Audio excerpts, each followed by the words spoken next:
इकलौते बेटे की बीवी से ना खानदान वालों को बहुत ज्यादा वक़्वात होती हैं और हर कोई बीवी उन वक़्वात में पूरा नहीं उतरती। यही हिसाब है जी रजब भट्ट के साथ। अस्सलाम वालेकुम जी, कैसे हैं आप सब? रजब भट्ट का जी रात को बहुत इमोशनल एक व्लॉग आया जिसमें वो कह रहा है कि उसके पास घर है, गाड़ी है, पैसा है, सब कुछ है, लेकिन उसके पास सुकून नहीं है। और ये सुकून मेरे ख्याल में उसका खत्म किया उसके घर की औरतों ने। ईमान की खुशी अगर अलहदा घर में है तो माँ जी अकल से काम ले और ईमान को अलग घर अलग पोर्शन काट दे तो क्या हो जाना इसमें। आप सभी को पता है ईमान एक अलग और छोटी सी फैमिली से बिलोंग करती है, तो रज्जब की फैमिली तो इतनी बड़ी है, इसकी आय रोज खाना इतनी ज्यादा और उनकी बच्चियां इतनी ज्यादा इनके घर में आके बैठी रहती हैं। ईमान वहां अगर कंफर्टेबल फील नहीं कर रही तो अम्मा जी को क्या मसला है, वो पंजाबी में कहते हैं पुत्र होए तो बखरे होए। चलो ठीक है, माना कि रज्जब इकलौता बेटा है, हम ये नहीं कहते कि उसे अलग घर कर दे, इनका इतना बड़ा घर है, उसे अलग पोर्शन ही दे दे।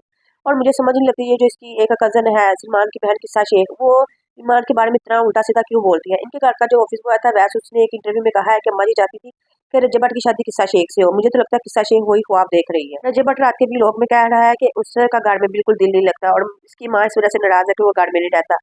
और रात के व्लॉग में कह रहा है कि मैं घर रह के क्या करूँ, मेरे पास घर में करने के लिए क्या है, मैं घर में रह के क्या करूँ। तो बात उसकी बिल्कुल सही है। अगर वो बाहर जाता है, ऑटो में बैठता उठता है तो फिर उसकी करेक्टर पे बातें आ जाती हैं, तो वो घर में रह के क्या करे। और इधर उसकी माँ और बहन ने इसे पागल किया हुआ है। उसकी बीवी ला दे, उसे उसका बच्चा ला दे तो वो घर में रह भी ले। इधर रज्जब भट्ट अपनी कजन मिंसा से कितना प्यार करता है, अगर इधर कीमान होता तो रज्जब भट्ट उसे कितना प्यार करता, तो ये अपनी बीवी और बेटे के साथ घर में आने लगी जाना था ना इसने।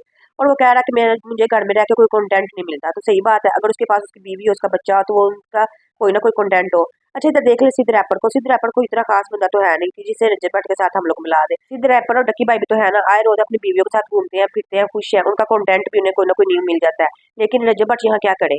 रज्जब भट्ट की जब शादी हुई थी तब अम्मा और गजल रज्जब भट्ट के साथ ही चिपके रहते थे, उन्होंने ईमान और रज्जब भट्ट को एक दिन टाइम दिया ही नहीं। इन लोगों का घर के खाक बसना है।